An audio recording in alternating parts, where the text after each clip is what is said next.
Bonjour à tous et bienvenue pour un nouveau podcast sur le Fil des Postes. Alors aujourd'hui, j'aimerais simplement parler en fait des réactions de la hiérarchie conciliaire par rapport donc au fameux document au motu proprio de François Traditionis Custodes, puisqu'il y a eu des réactions assez diverses et assez intéressantes, donc j'aimerais un petit peu commenter tout ça. Alors, avant peut-être de démarrer ce sujet, qui sera le sujet principal de ce podcast, j'aimerais quand même signaler donc aux auditeurs, mais aussi aux lecteurs du Fil des Postes et à tous ceux en fait qui passeront par là, tout simplement, eh bien que vous trouverez sur le Fil des Postes quelques articles que je viens de publier. Alors, ce ne sont pas des articles de ma part, ce sont en fait des extraits d'un très très bon livre qui s'appelle Le droit des catholiques à se défendre. Et donc, c'est un livre du chanoine Joaquín Torres Asensio.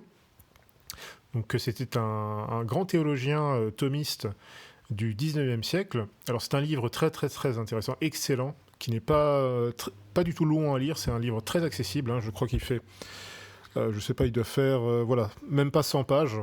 Vous pouvez le trouver, je crois, pour 11 euros sur donc, la boutique du CSRB, csrb.fr.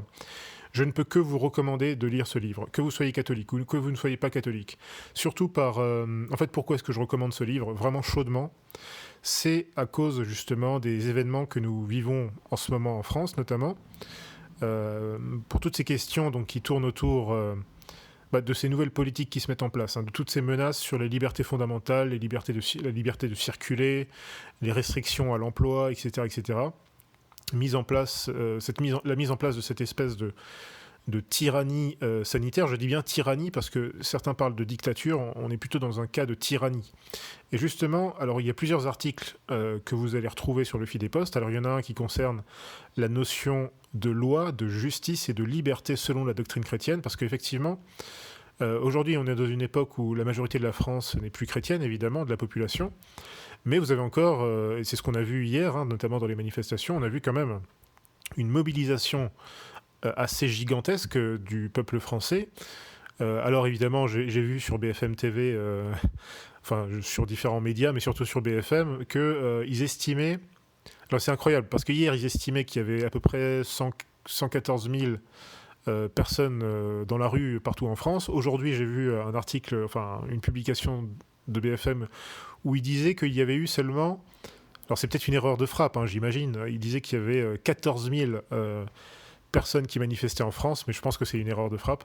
Et il disait dont 18 000 à Paris. Bon, on a plein d'amis, d'amis, de frères catholiques qui étaient à Paris hier.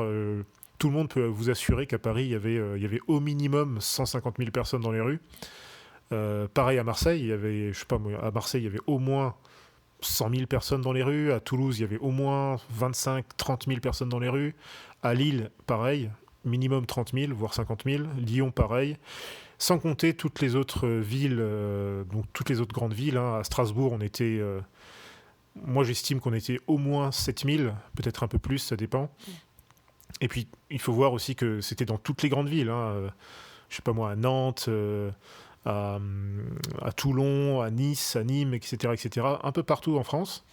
En plus de ça, même dans les petites villes, il y avait des petites villes de, je sais pas, 9000 habitants, où il y avait même des manifestations d'ailleurs assez importantes. Donc c'est pour vous dire à quel point la population s'est mobilisée. Et alors l'autre point intéressant, avant de continuer sur la vidéo, l'autre point intéressant que moi j'ai remarqué hier, en tout cas dans la manifestation à Strasbourg, c'est la diversité de la composition de la manifestation.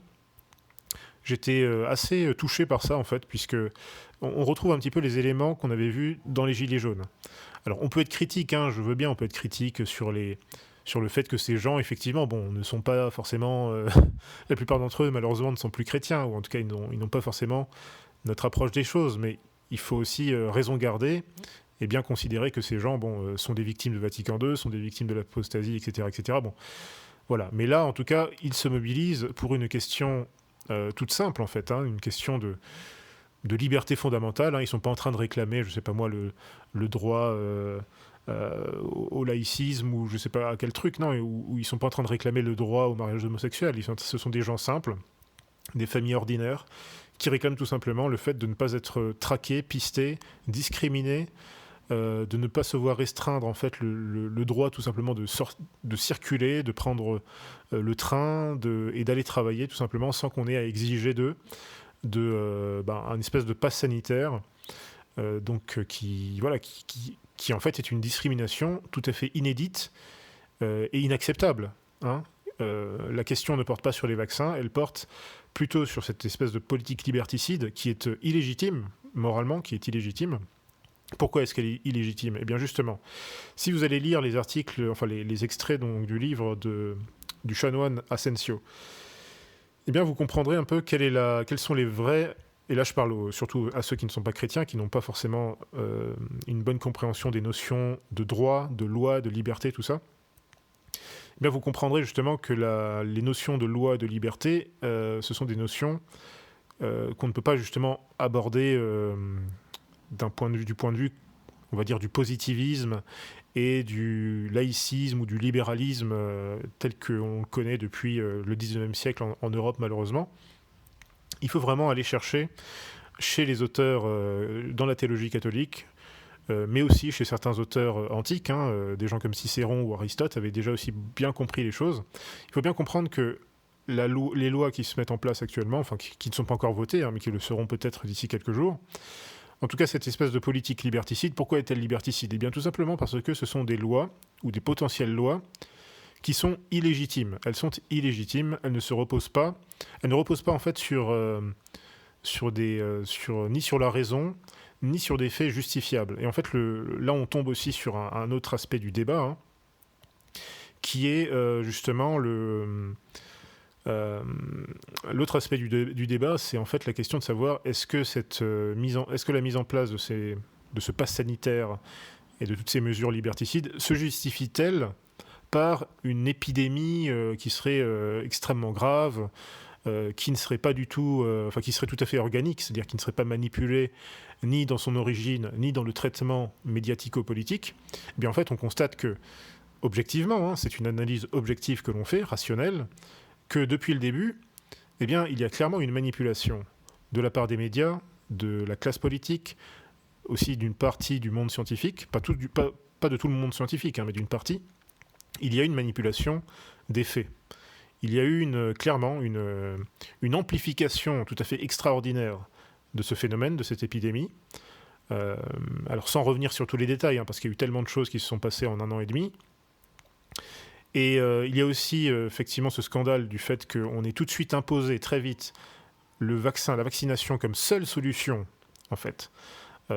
Très vite, en fait, le discours médiatico-politique, surtout à la fin de l'été 2020, c'était ça. C'était la seule solution pour en sortir, ce sera le vaccin. Mais le problème, c'est qu'un vaccin, ça met du temps à se développer. Quand vous regardez les vaccins efficaces, qui sont reconnus aujourd'hui comme étant efficaces, les vaccins, je sais pas moi, contre l'hépatite B, contre le tétanos, contre la variole aussi sans doute, ce sont des vaccins qui ont été développés pendant des années et qui sont aujourd'hui tout à fait... qui ne font l'objet, si vous voulez, d'aucune contestation de personne, sauf peut-être de quelques anti-vaccins vraiment radicaux, mais depuis longtemps, il y a un consensus pour dire que ces vaccins sont efficaces et sont tout à fait, safe. Mais tous les vaccins ne sont pas efficaces et ne sont pas, si vous voulez, safe. C'est notamment le cas, par exemple, je crois que c'était le fameux vaccin contre le dengue, enfin la dengue, je ne sais pas comment on appelle ça, le dengue, donc c'est une maladie, une espèce de fièvre tropicale. Ça c'est un cas tout à fait connu, puisque ce vaccin-là, qui avait été développé il y a quelques années de ça, en fait, quand il a été testé, il a donné lieu en fait à des complications extrêmement graves. Déjà, son efficacité a toujours été nulle, et en plus de ça, ça a donné vraiment des cas, notamment aux Philippines, je crois, beaucoup de cas de complications extrêmement graves, des gens qui étaient paralysés, qui avaient des graves problèmes de santé ensuite, d'autres qui sont morts carrément. Donc là aussi, il faut, si vous voulez, adopter... en fait, il y a un juste milieu entre adopter aveuglément le discours, la propagande du régime et des médias, avant d'accepter ce discours-là, ou avant d'ailleurs de tomber dans l'anti-vaccinologie complotiste. En fait, il y a un juste milieu. Le juste milieu, c'est tout simplement une approche raisonnable des événements. Donc la question n'est pas d'être anti-vaccin ou pro-vaccin ou je sais pas quoi, non. La question, c'est tout simplement de se dire, est-ce que cette épidémie à laquelle on fait face est aussi importante, aussi grave qu'on nous l'a dit? Est-ce que cette classe politique qui nous a habitués depuis longtemps à nous mentir, à nous manipuler, etc., est-elle digne de confiance? Est-ce que cette classe médiatique, qui elle aussi nous ment depuis des années sur tout un tas de sujets et, euh, et manipule aussi l'opinion, est-elle digne de confiance? Eh bien non, nous savons qu'ils ne sont pas dignes de confiance. Donc il n'est pas étonnant de constater que, à l'examen, si vous voulez, des faits, et également à l'examen des constats d'une partie du monde scientifique, des gens sérieux, je ne parle pas ici d'illuminés ou de gens qui ne maîtrisent pas le sujet, mais vous avez quand même un grand nombre de scientifiques, de médecins reconnus qui constatent aujourd'hui que le narratif qu'on nous vend depuis 1 an et demi maintenant a des lacunes extrêmement importantes, qu'il y a manifestement une certaine manipulation des données et aussi du discours, justement, pour revenir à la question du vaccin, du discours qui consiste à dire que le vaccin serait l'alpha et l'oméga, c'est la seule solution pour sortir de cette épidémie, il faut absolument prendre le vaccin. Mais le problème, c'est que ces vaccins, encore une fois, ont été développés à la va-vite, en quelques mois, par des grosses sociétés qui, évidemment, avaient tous les intérêts, bien sûr, à pousser ce narratif, puisque que ce soit Pfizer, Moderna et les autres, ils ont fait des profits records astronomiques en 2020. Ils ont prévu, alors je crois que c'est Pfizer qui a prévu 71 milliards de bénéfices rien que pour l'année 2021, alors qu'on n'est que à la moitié de l'année. Voilà, ces gens-là font des profits mirifiques pour des vaccins qui... en fait, on constate aujourd'hui en fait, que la plupart d'entre eux ne sont pas efficaces. Et là encore, ce sont des études tout à fait indépendantes, ce sont des études scientifiques sérieuses. Parfois, ce sont même des agences d'État, même ce sont parfois des gouvernements. Par exemple, le gouvernement de l'État hébreu aujourd'hui, le nouveau Premier ministre, donc Naftali Bennett, reconnaît aujourd'hui qu'en fait, la vaccination qui a été mise en place très tôt dans l'État hébreu, dès décembre, janvier, ils étaient déjà à fond dedans, ils vaccinaient à tour de bras, ils obligeaient justement, ils avaient déjà mis en place très tôt ce fameux pass sanitaire, qu'ils appelaient le passeport vert chez eux. Ils constatent aujourd'hui, 6 ou 7 mois après, qu'en réalité, l'épidémie revient de façon massive dans leur pays et que au moins 50 à 60% en fait, des gens qui aujourd'hui sont retombés malades ou sont tombés malades, notamment de la fameuse version Delta, ce sont des gens qui avaient déjà été vaccinés, pas seulement une fois, mais parfois même 2 fois. Donc en fait, on constate que l'efficacité de ce vaccin, même d'ailleurs certaines de ces grosses boîtes avaient... non seulement certains de ces grosses entreprises, Pfizer, AstraZeneca et compagnie, avaient en fait admis que leur vaccin, très tôt en fait, ils avaient admis en fait qu'il n'était efficace qu'à 70-80% grand maximum. Je pense que là, il faudrait réduire l'efficacité peut-être même à 50%, parce que là, on est clairement sur un échec absolu, quoi. Et ça, il faut le constater, il faut le reconnaître. Mais bon, la propagande est tellement forte que beaucoup de gens en fait ne veulent pas admettre ces faits. Donc effectivement, alors je pourrais encore parler de plein d'autres détails à ce niveau-là, mais tout ça pour dire que donc les mesures qui se mettent en place actuellement en France, pourquoi sont-elles illégitimes?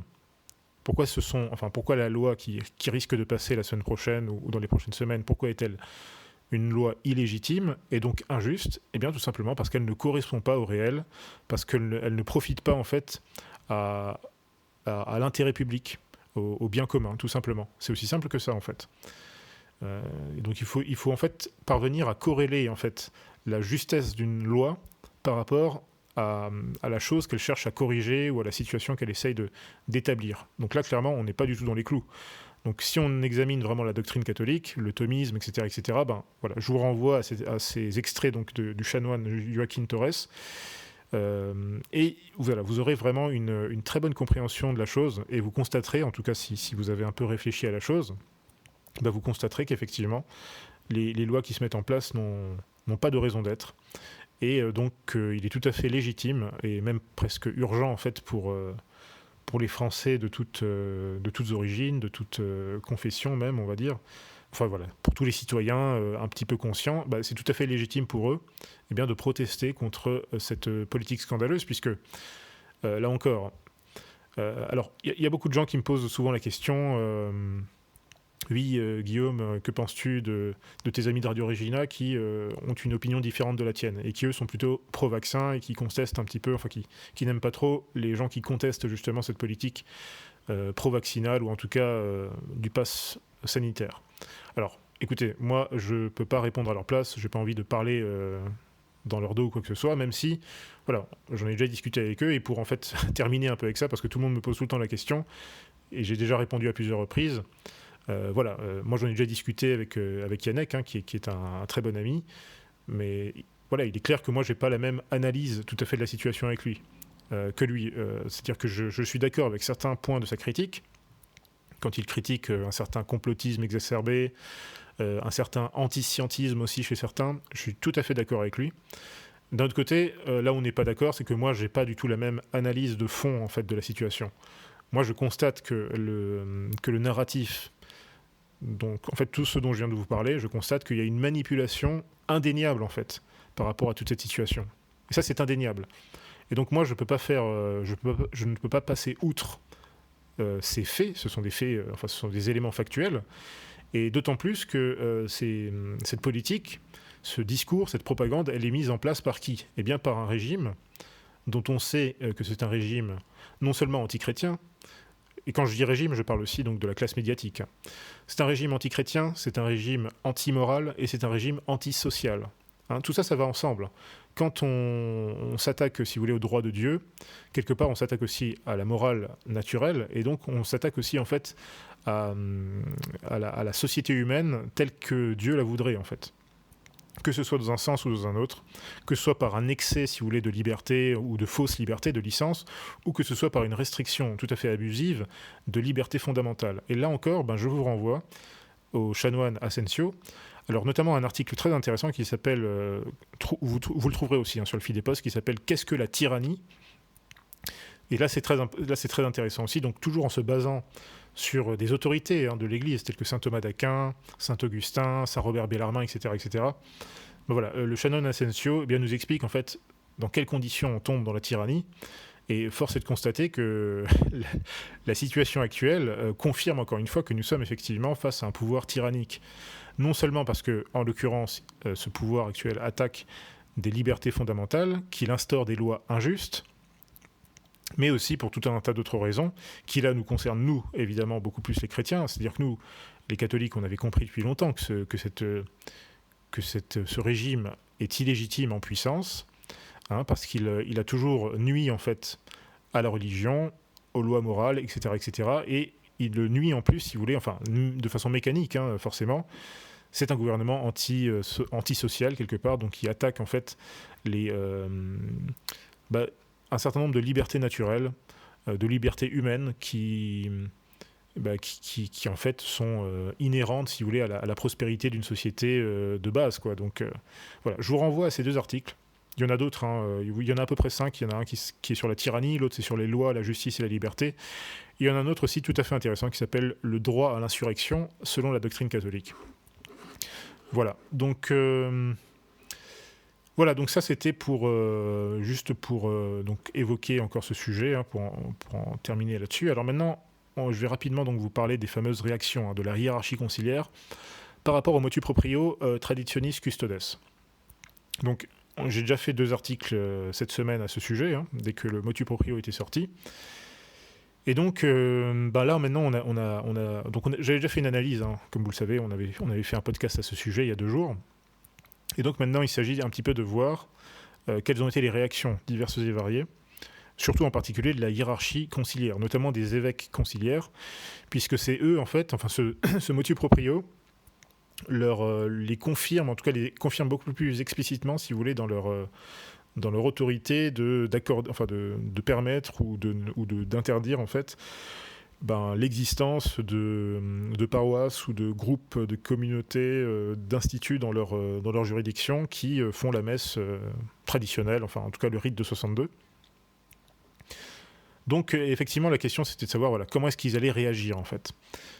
Parce que comme vous le savez, normalement ce motu proprio rentre immédiatement en application, en principe, mais en même temps, il est évident que, et on en avait déjà, j'avais déjà un peu mentionné la chose dans l'article précédent, il est évident que dans un certain nombre de diocèses, l'application ne va pas aller de soi, en fait, parce que, d'une façon générale, c'est clair que dans la plupart des diocèses aujourd'hui sont aux mains des conciliaires, c'est-à-dire des conciliaires de tendance vraiment moderniste, que ce soit des modernistes, on va dire, modérés, ou des modernistes absolument radicaux. Après, vous avez quelques diocèses où vous avez donc des évêques conciliaires qui sont quand même plus tolérants, oui, ils ont une approche différente. Hein. Alors en France, il y a par exemple, je crois qu'il y a Monseigneur Rey qui est comme ça, donc lui, je ne sais plus quel diocèse c'est le diocèse de Toulon, je crois. Il y a aussi, on va le voir, donc, par exemple à Bayonne ou à Nanterre, à Versailles, voilà, ce sont des coins où, étant donné qu'il y a un peu plus de gens, si vous voulez, qui sont en fait dans ces communautés indultistes, c'est une simple question démographique et politique en fait à ce point-là. Hein. Puisque dans ces gens-là, dans leur diocèse, ils ont pas mal de gens qui adhèrent en fait à un certain traditionnaliste, mais au sein de l'Église conciliaire, eh bien, voilà, c'est clair que pour ces évêques-là, ils se disent bon, on peut pas quand même appliquer ce motu proprio de façon brutale, expulser ces gens, leur interdire la messe latine traditionnelle d'un seul coup, parce que sinon, en fait, on va vider la moitié de notre diocèse ou ces gens, enfin voilà, on risque de perdre des contributions, etc. Donc voilà, dans certains diocèses, effectivement, surtout en France et aux États-Unis, mais ça doit être aussi le cas dans d'autres pays en Occident. Voilà, vous avez certains évêques dans certains diocèses qui font très attention parce qu'ils savent en fait que une partie quand même importante de leur diocèse, eh bien, concerne en fait des gens qui sont à la Fraternité Saint-Pierre ou qui sont à l'IBP ou à l'Institut du Christ-Roi ou qui sont dans une paroisse personnelle. Donc voilà, ils essayent d'appliquer en fait une politique voilà, de prudence en fait, ce qui est normal. Alors par exemple, vous avez dans l'archidiocèse moderniste de la Nouvelle-Orléans, donc c'est Monseigneur Grégory Aymond. Alors lui, en fait, voilà, il a fait un communiqué un petit peu rassurant, disant que voilà, qu'il soutient en fait toutes les personnes qui sont donc attachées à la messe traditionnelle, qui va discuter avec eux pour essayer d'apaiser les choses. Donc là, on voit clairement que voilà, il a un discours plutôt comment dire, rassurant, apaisant. Donc on voit qu'à la Nouvelle-Orléans, il y a sans doute voilà, pas mal de gens qui sont un petit peu adeptes de la messe traditionnelle. Donc voilà, il essaye de les apaiser, on va dire. Alors pareil, dans le diocèse de Bayonne, l'évêque conciliaire s'appelle Marc Hayet. Donc il a aussi fait un communiqué et il dit en fait les prêtres qui célèbrent le missel de 62 en communion avec l'évêque appartiennent pleinement au presbyterium du diocèse, au sein duquel ils entretiennent des relations fraternelles avec les autres prêtres et y assument des services diocésains appréciés. Donc en fait, vous voyez, ça dépend. Il y a des diocèses où les communautés indultistes, ou les prêtres, on va dire, conciliaires, mais qui font la messe traditionnelle, eh bien, ils sont plus ou moins intégrés en fait dans le diocèse même. C'est-à-dire qu'ils ils ont des postes, ils ont des missions, etc., etc. C'est pas le cas partout en fait.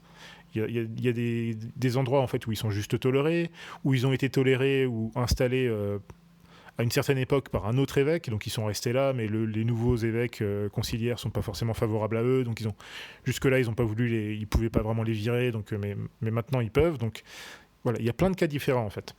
Donc à Bayonne, il y a plutôt une approche conciliante.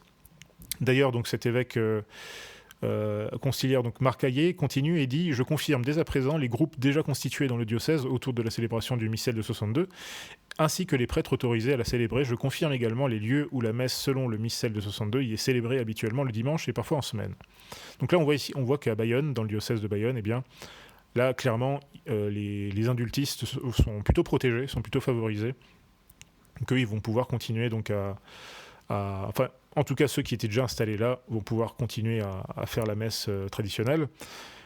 Par contre, c'est vrai que le motu proprio de François stipulait bien que normalement, ce sera juste en fait, voilà, ça c'est le maximum en fait, ce qu'on voit ici à Bayonne, parce que là, on confirme, si vous voulez, les postes, les places, les paroisses, les endroits, enfin, c'est-à-dire les bâtiments dans lesquels ce clergé donc tradit fait ses messes.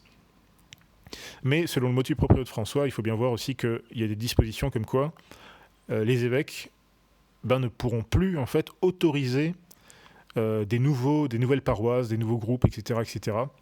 Et c'est ça en fait ce qui est vraiment pernicieux, parce que pour l'instant on peut garder quelques-uns, mais en fait dans le futur, le but, en fait, on voit clairement que le but de François, en fait, c'est d'éradiquer petit à petit comme ça, par une politique un petit peu en fait, de restrictions de plus en plus lourdes, de faire disparaître en fait tout simplement le rite extraordinaire donc des diocèses sous contrôle des conciliaires. Donc voilà. Alors ça aussi c'est intéressant, c'est-à-dire que les évêques peuvent effectivement conserver ou confirmer donc ces communautés tradies dans leur diocèse, mais elles ne peuvent pas en établir d'autres, ou en tout cas très difficilement. Ils peuvent en établir d'autres, mais en principe, il y a quand même des complications, ils peuvent pas faire la messe tous les jours, ils n'ont pas le droit ils n'ont pas le droit d'être établis, par exemple, dans les églises des paroisses, donc dans les églises paroissiales, etc., etc. Donc, factuellement, même si vous avez des évêques conciliaires qui voudraient bien autoriser des tradis, en réalité, voilà, ils seront relégués vraiment dans des situations tellement impossibles que finalement, ils n'auront aucune influence, aucun pouvoir d'attraction ou très peu.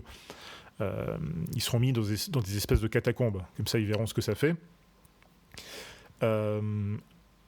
Et voilà. Alors aussi, il y a une autre question qui se pose. Pour l'instant, il y a ces réactions-là, mais moi, je me pose aussi la question de la réaction en fait des congrégations curiales. Donc vous savez que normalement les évêques n'ont pas un pouvoir total, c'est-à-dire qu'ils peuvent autoriser ou interdire dans leur diocèse, mais au bout du bout, au final, c'est quand même la congrégation pour le culte divin qui a le dernier mot là-dessus, qui peut donner un avis au nom du Saint-Siège, entre guillemets, donc de l'autorité moderniste romaine, on va dire. Donc voilà, même si vous avez des évêques qui autorisent ou qui font tout pour vraiment, si vous voulez, favoriser des communautés de catholiques tradis, de ralliés, quoi, donc dans leurs diocèses, même là, ils peuvent se faire taper sur les doigts par la congrégation curiale. Et là, à mon avis, ils vont pas faire de zèle, ils vont pas se mouiller plus que ça. Si vous avez un avis de la congrégation pour le culte divin, ils pourront pas dire grand-chose, quoi. Donc vous avez cette situation à Bayonne. Donc vous avez aussi un peu la même chose dans le diocèse de Versailles. Là, c'est un peu pareil. Donc alors là, un peu moins forte. Enfin, ils ont été un peu moins explicites. Ils ont simplement dit que voilà, ils renouvelaient leur confiance donc à tous ces fidèles, à tous ces cathos tradis qu'ils ont sous leur juridiction, on va dire. Et donc, qui vont quand même. Alors là aussi, peut-être qu'il faudra se méfier quand même, parce que là, pour l'instant, ils disent voilà, finalement, voilà, on renouvelle notre confiance. En gros, ce qu'ils disent, c'est que voilà, finalement, dans ces diocèses, à Versailles, à Bayonne, il y a aussi à Nanterre. Par exemple, à Nanterre, donc l'évêque conciliaire qui s'appelle Mathieu Rouget a dit que nous vivons tellement paisiblement dans notre diocèse, donc par rapport à tous ces cathos tradis, et bien qu'en fait, on n'est pas vraiment impacté par les directives nouvelles. Donc pour l'instant, que ce soit à Nanterre ou à Versailles, les autorités épiscopales donc conciliaires disent voilà, finalement, nous, on n'a pas de souci en fait vraiment avec ces cathos tradis, donc ils se sentent pas vraiment touchés par les critiques qu'on a pu voir dans le motu proprio ou dans le fameux rapport de la CEF.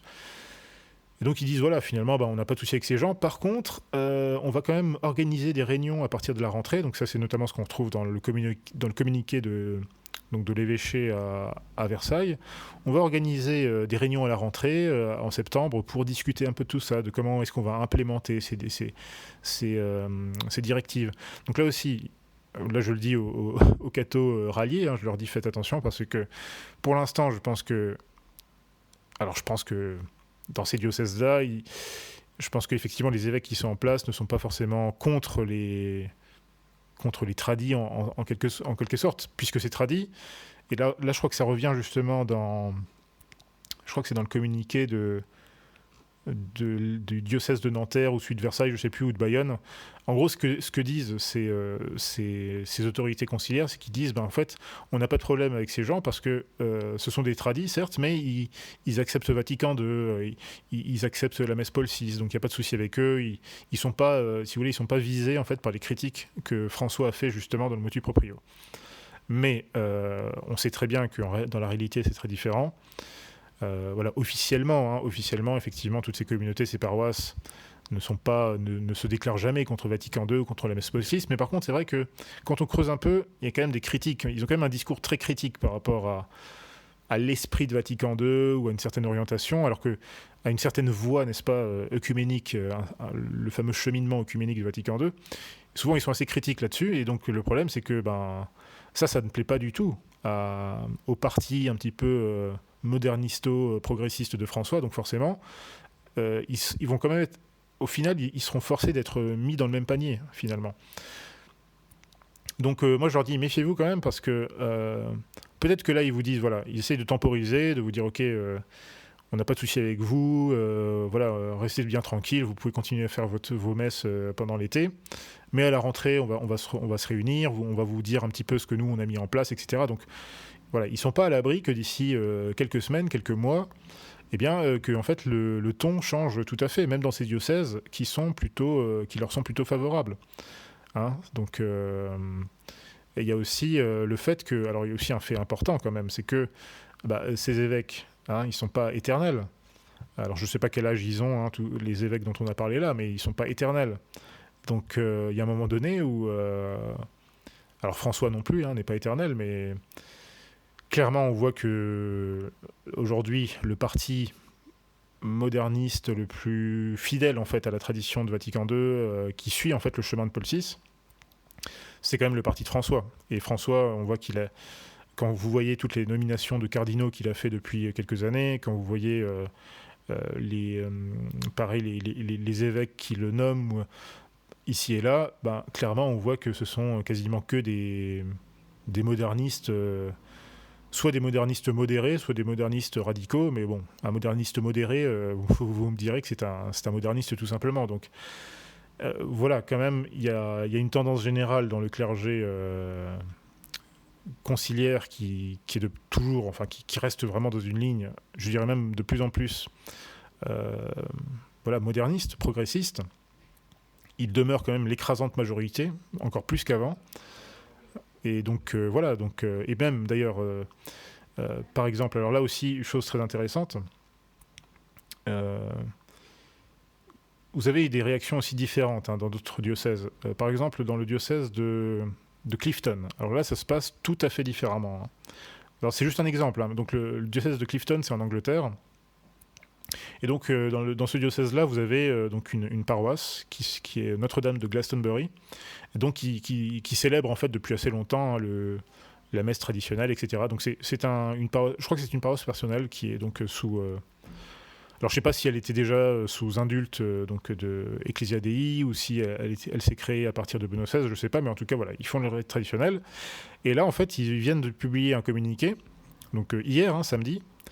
Et dans ce communiqué, ils disent, faisant suite au motu proprio de François et donc à l'instruction de Monseigneur Diclan, donc l'évêque du lieu, la messe latine de 12h30 à Glastonbury sera la dernière messe latine qui aura lieu ici.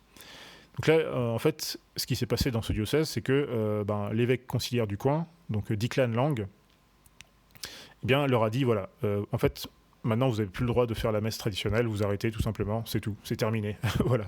Moi j'applique le motu proprio et je l'applique dans le sens le plus offensif possible. Donc voilà, moi je vous dis en tant qu'évêque maintenant, vous arrêtez tout de suite et c'est tout. Alors que voilà, ils sont pas beaucoup dans ce coin-là. Donc c'est pour vous dire que en fait ça diffère vraiment selon les endroits. Donc en France, comme il y a peut-être une plus grande présence de tradis, et là je parle de tradis ralliés, il y a quand même une présence assez importante de tradis ralliés. Aux États-Unis, c'est aussi un peu la même chose, ça dépend des coins, mais c'est vrai que je crois notamment au Texas ou à la Nouvelle-Orléans, dans certains coins, il y a une présence quand même pas mal de la Fraternité Saint-Pierre, tout ça, de tous les instituts d'adultes. Mais dans d'autres pays, tels que l'Angleterre, c'est évident qu'ils sont pas du tout, ils sont pas très nombreux. Et donc il y a plein de pays en fait où en fait ils vont se faire dégager. Pour ceux qui ont réussi à passer entre les mailles du filet jusque là, ils vont tous se faire dégager pour beaucoup d'entre eux. Et alors ce cas là ici, le cas qu'on vient de voir donc dans le diocèse de Clifton, c'est un cas d'autant plus enrageant, je pense, pour les fidèles, donc pour tous les catholiques qui sont donc ralliés, indultistes, qui sont dans ce diocèse. Je pense que la situation doit être absolument insupportable. Pourquoi ? Parce que dans le même temps, il faut savoir que dans une autre église paroissiale donc de ce diocèse, donc l'église Saint-Nicolas de Tolentino, qui se trouve à Bristol, tous les mois, en fait, tous les troisièmes dimanches du mois, vous avez une messe LGBT. Et cette messe, il faut savoir que cette messe LGBT, elle est soutenue explicitement et de façon continue par l'évêque Declan Lang. Donc le même évêque qui vient de supprimer la messe latine donc à Glastonbury, eh bien c'est le même gars qui en fait soutient les messes LGBT dans le même diocèse. Donc vous imaginez un petit peu que ces gens, ils doivent enfin dans ce genre de cas, en fait, les gens doivent l'avoir vraiment mauvaise. Hein. Et comme je le disais dans une autre vidéo, je disais voilà, moi je suis quand même assez attristé en fait pour tous ces gens qui sont des catholiques de bonne foi, qui certes n'ont pas tout compris à Vatican II, à tout ce qui se passe depuis Vatican II, mais voilà, ce sont des gens de bonne foi qui sont attachés, pour beaucoup d'entre eux, c'est pas juste une affaire esthétique, hein, je pense. Pour beaucoup d'entre eux, ils sont attachés à la messe traditionnelle, à la tradition. Alors ils sont évidemment un petit peu dans la confusion, hein, parce qu'ils comprennent pas effectivement que tout ceci, enfin que tout ce qui leur arrive là vient directement de Vatican II, que c'est l'application même de Vatican II. Ils comprennent pas ça, mais moi j'ai quand même de la peine pour eux, parce que là aujourd'hui ils se trouvent dans la confusion, ils sont dans la confusion totale, et effectivement ils se sentent trahis. Mais il faut voir aussi que, pourquoi je disais tout à l'heure qu'en fait actuellement François et tous ses sbires, hein, tous les gens qui sont un peu dans l'esprit de la politique de François, il faut bien comprendre que ce sont des gens qui sont fidèles à une tradition. Ils sont fidèles vraiment à la tradition de Vatican II. Hein, il y a des gens qui s'étonnent que ce document, ce motu proprio, s'appelle Traditionis Custodes. Mais en fait, c'est exactement ça. François défend la tradition de Vatican II. Pas celle de l'Église catholique, c'est évident, mais celle de Vatican II, c'est sûr et certain. Et donc, en fait, François ne fait que revenir en fait à ce qui se faisait en fait à l'époque de Paul VI. Hein, j'en ai déjà parlé. Je l'ai dit, quand Paul VI a mis en place Vatican II et surtout quand il a mis en place le rite Novus Ordo, il faut voir comment ça s'est passé dans les paroisses. Il faut voir comment on a viré les prêtres qui faisaient la messe tradie, ceux qui voulaient garder au moins la messe tradie. Hein. Il y en a certains qui étaient prêts à faire la messe Paul VI, mais qui disaient bah, quand même on peut encore faire la messe tradie. Parce que déjà le fameux document Missale Romanum, enfin, il y a beaucoup de gens qui ont joué sur ça, qui ont dit voilà, en fait, Missale Romanum n'interdit pas la messe Saint Pie V, donc on a quand même le droit de le faire.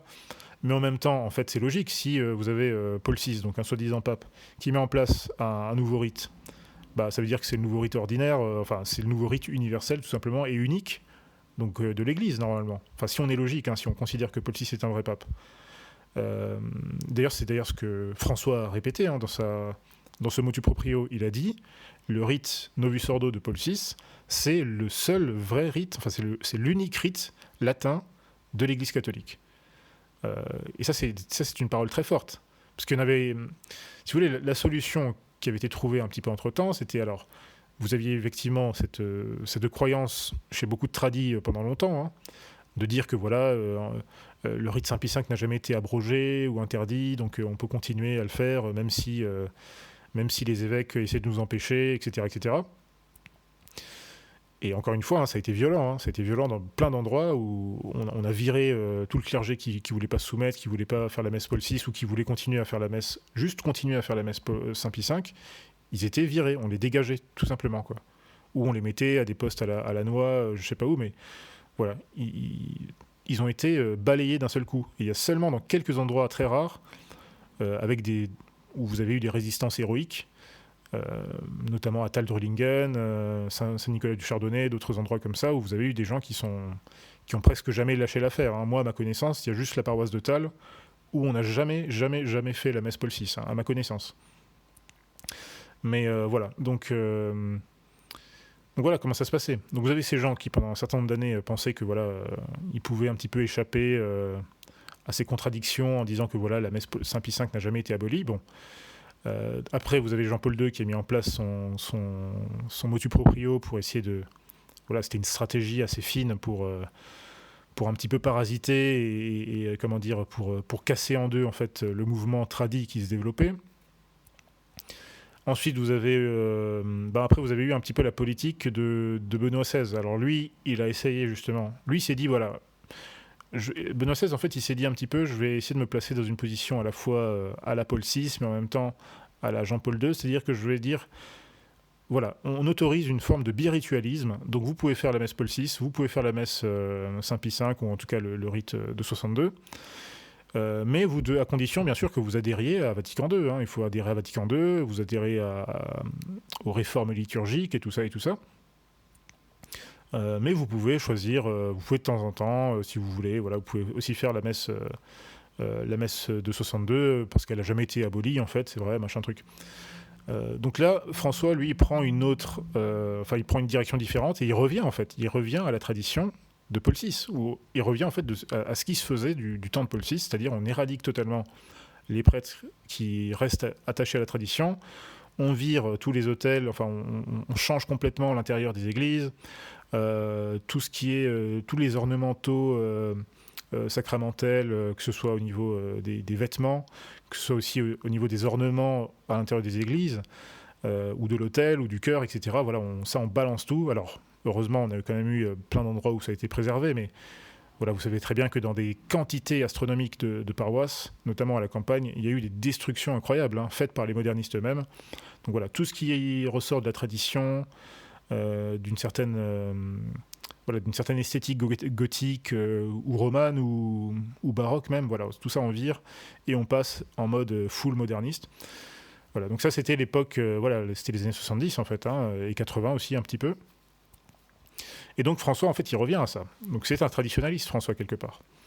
Voilà, donc tout ça pour dire que maintenant il revient à cette méthode-là, et donc vous avez forcément des gens comme donc le fameux l'évêque Declan Lang. Donc lui, il se met dans cette position, hein. Lui, il se met dans cette stratégie. Maintenant, François me dit que je peux interdire à ces casse-pieds de cathotradis de faire leur messe.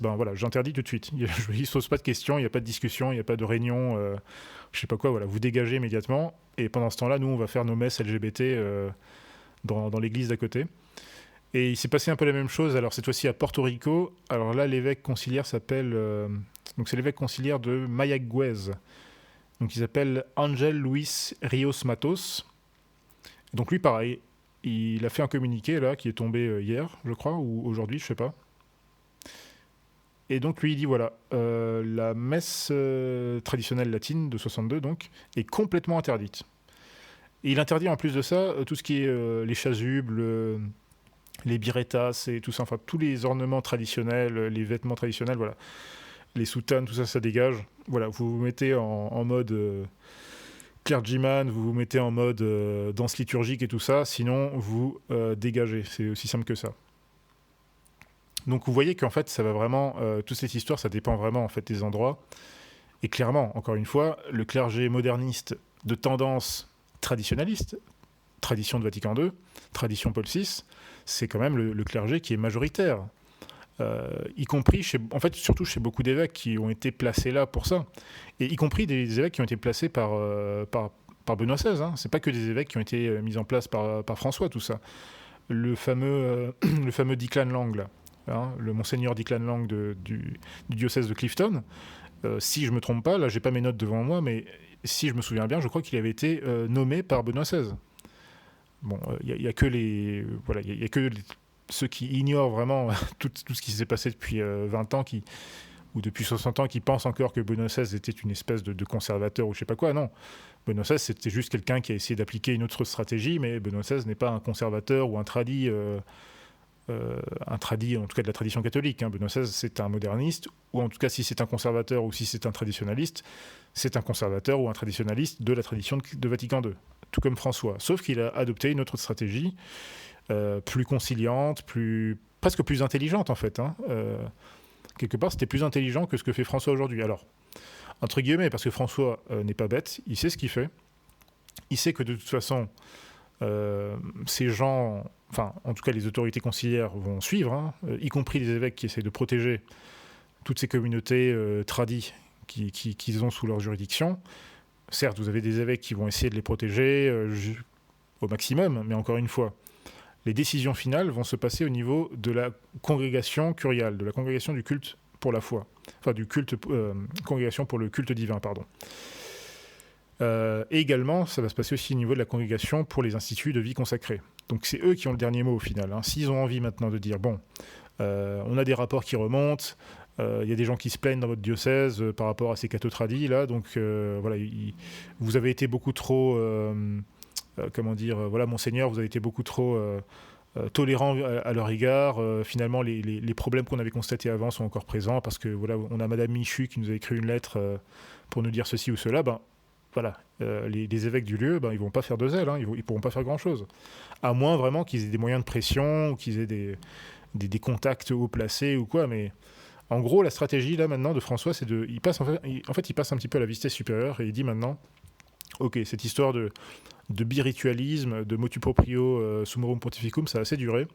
Maintenant, on revient au chemin œcuménique de Vatican II. Donc tous ces tradis rigides, il faut les mettre vraiment sous contrôle strict. Il faut même les empêcher en fait de pouvoir se reproduire parce qu'en fait ils sont une concurrence pour nous. En plus de ça, plus on les laisse faire, plus on les laisse faire leur messe, plus on les laisse justement faire leur catéchisme avec des catéchismes de Saint Pie X.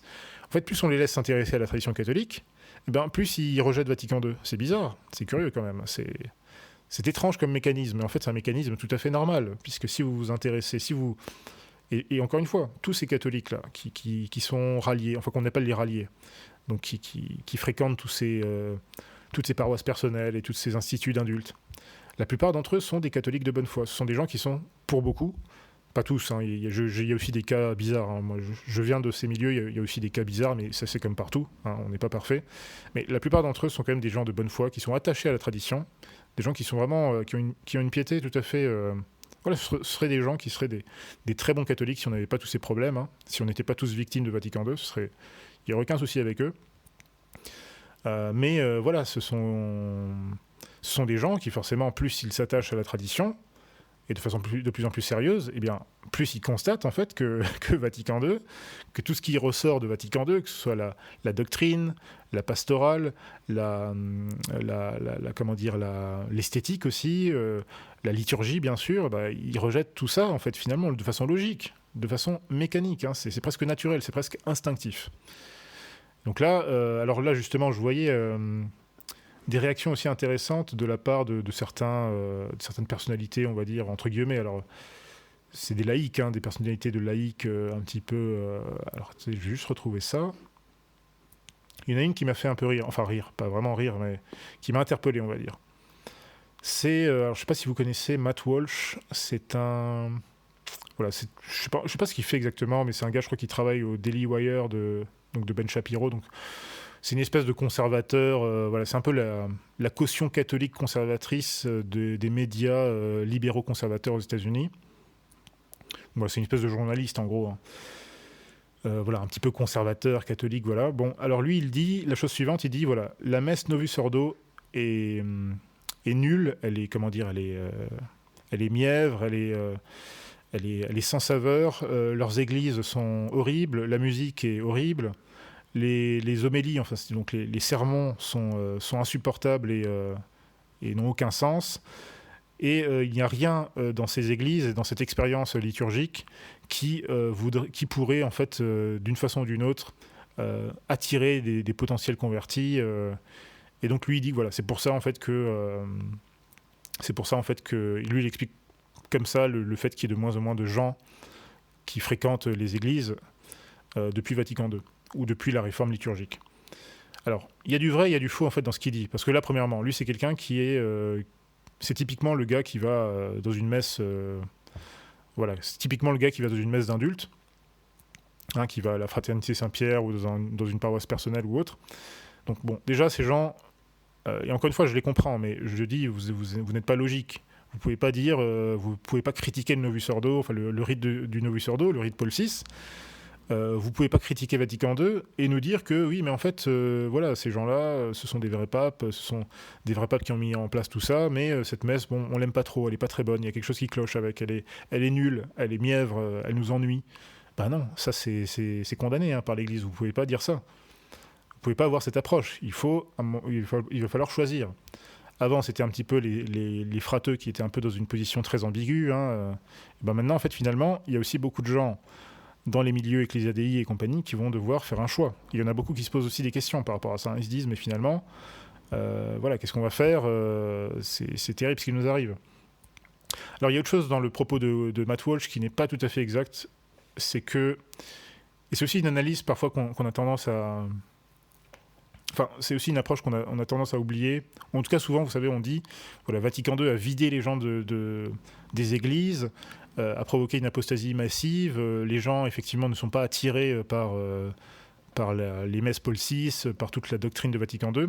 Alors c'est vrai dans un certain sens, c'est vrai que statistiquement, les nombres, enfin statistiquement c'est indéniable, hein. Personne ne peut nier que depuis Vatican II, vous avez eu presque immédiatement en fait une baisse terrible, et même un petit peu avant, hein. C'est-à-dire que quand vous avez vraiment eu toute cette infiltration moderniste dans les séminaires, dans la curie, etc., petit à petit, vous avez eu une baisse en fait des vocations, donc des vocations de candidats au séminaire, mais vraiment énorme, hein, et vraiment à partir de 62-65, c'est vraiment le gouffre presque immédiat. Il faut aussi se souvenir qu'il y a pas mal de gens qui sont sortis des séminaires aussi, des sœurs religieuses qui sont sorties de la vie religieuse, des prêtres aussi. Et surtout, vous avez eu beaucoup de gens qui, en fait, petit à petit, ont cessé de fréquenter la messe tous les dimanches, qui allaient plus que peut-être 1 ou 2 fois par an pour Noël ou pour Pâques, puis en fait qui ont fini par ne plus du tout y aller, par ne plus croire en rien, puisqu'en fait c'était tout simplement ce que ça découlait de Vatican II. Puisqu'en fait, voilà, il y avait plus de... On ne leur enseignait plus la doctrine catholique de la manière catholique. On ne leur enseignait plus que la religion catholique, c'était la vraie seule religion, c'est celle qui amène au salut, et qu'il faut la défendre, il faut évangéliser, c'est-à-dire qu'il faut faire du prosélytisme, entre guillemets. Maintenant, tout ça, c'est condamné. Enfin, je caricature un peu, mais vous voyez ce que je veux dire. Tout a changé profondément, essentiellement, en fait, hein. Et donc, voilà, mécaniquement, vous avez eu une défection d'énormément de gens, d'énormément de familles, en quelques années.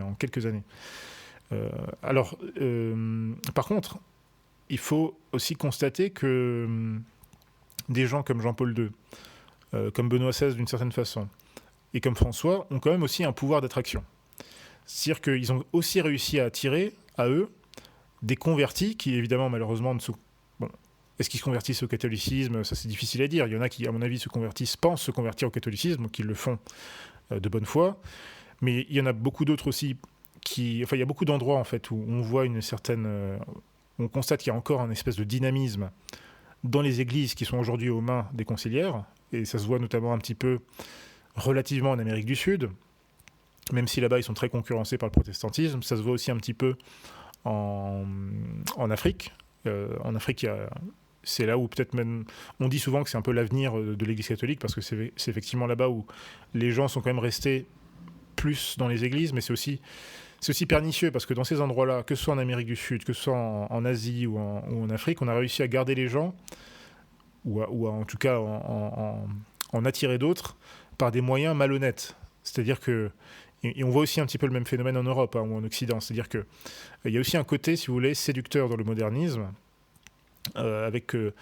voilà, alors ça va être la danse liturgique, ça va être une manière, si vous voulez, complètement désordonnée de faire le rite, aussi des homélies ou des sermons, c'est-à-dire une théologie pastorale qui va être là aussi séductrice, mais pour de très mauvaises raisons, parce que ça va être une théologie pastorale extrêmement libérale, en fait, hein. On va appeler au sentiment des gens, on va appeler à leur expérience personnelle, à leur ressenti personnel. On ne va pas on ne va pas enseigner vraiment la doctrine, on ne va pas mettre en application foi et raison, mais voilà, on va essayer de les attirer par une espèce de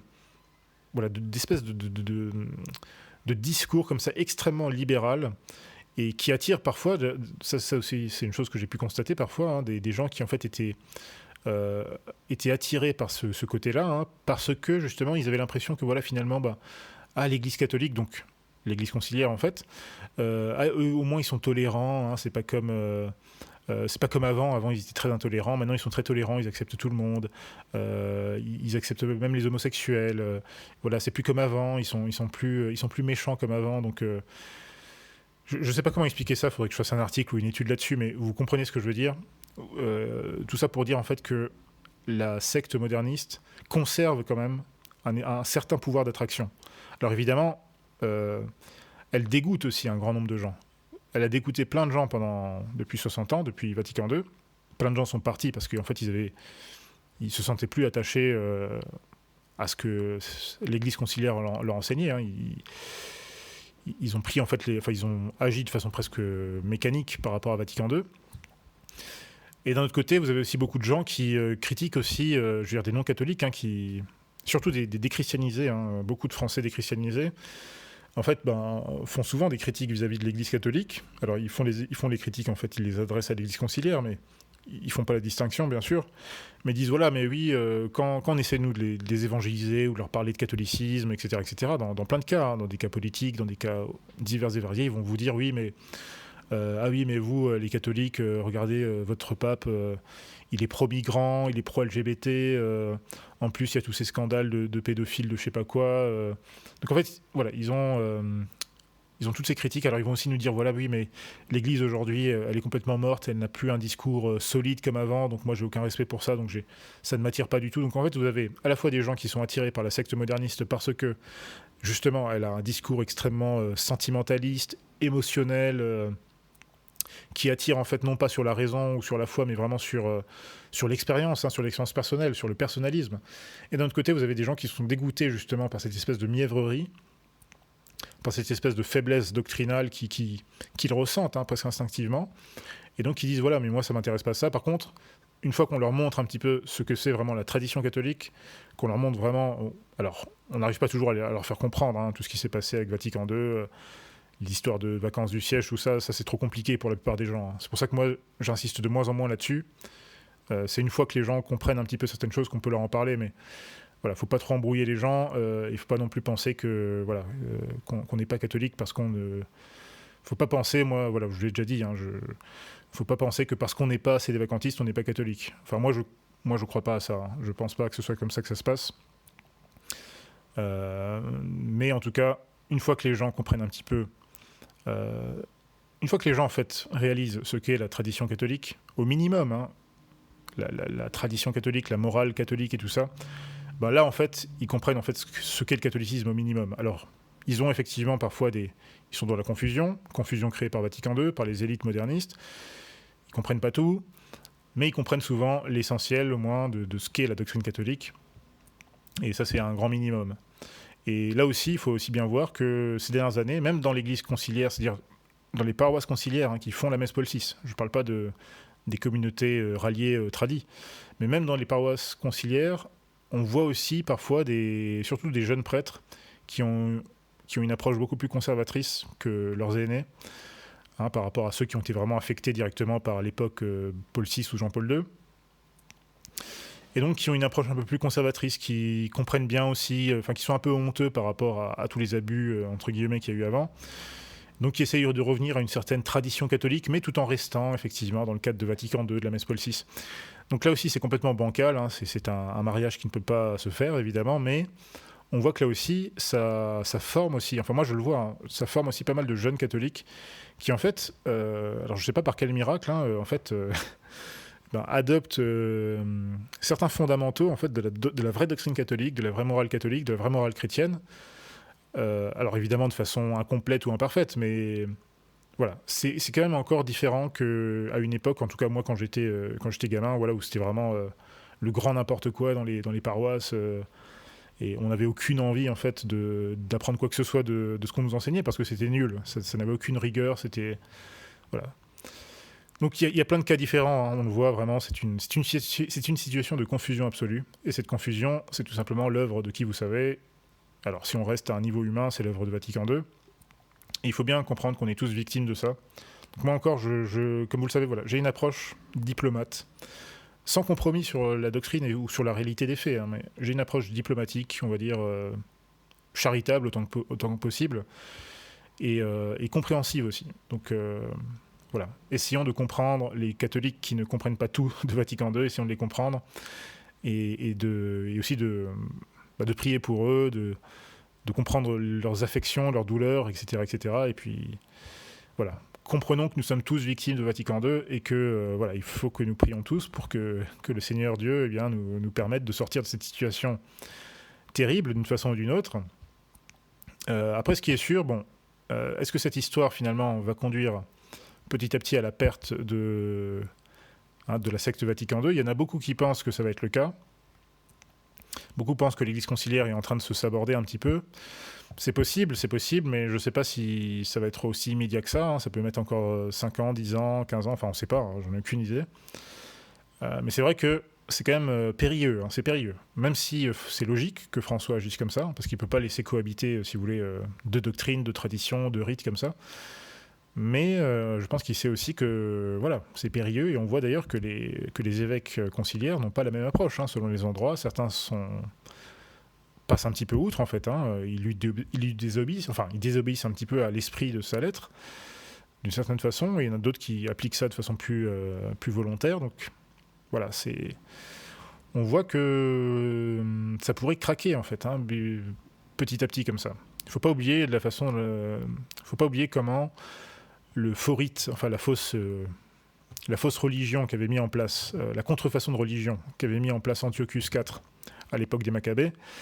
Faut étudier bien comment elle s'est effondrée. Hein. C'est quand même quelque chose d'assez similaire. Voilà, je vous laisse étudier. Lisez le livre des Maccabées, ça je le conseille tout le temps. Lisez le livre des Maccabées, les 2 livres des Maccabées, bien sûr. Il y a beaucoup de choses qui sont, à mon avis, annonciatrices de pas mal de choses qui se passent actuellement, ou de moins depuis 60 ans. Voilà, en tout cas, peu importe, maintenant j'ai terminé, et donc voilà. Catholique, que vous soyez ralliés, conciliaires, tradis, sédévaques et autres, voilà, prions ensemble au minimum, et essayons de prier surtout les uns pour les autres, et espérons que Dieu nous ait pitié de nous et mettre fin à ce châtiment. Voilà, d'ici là, moi je vous dis encore un bon dimanche, et puis voilà, beaucoup de courage aussi pour ce qui va nous tomber dessus, en France surtout, dans les prochaines semaines. Allez, salut.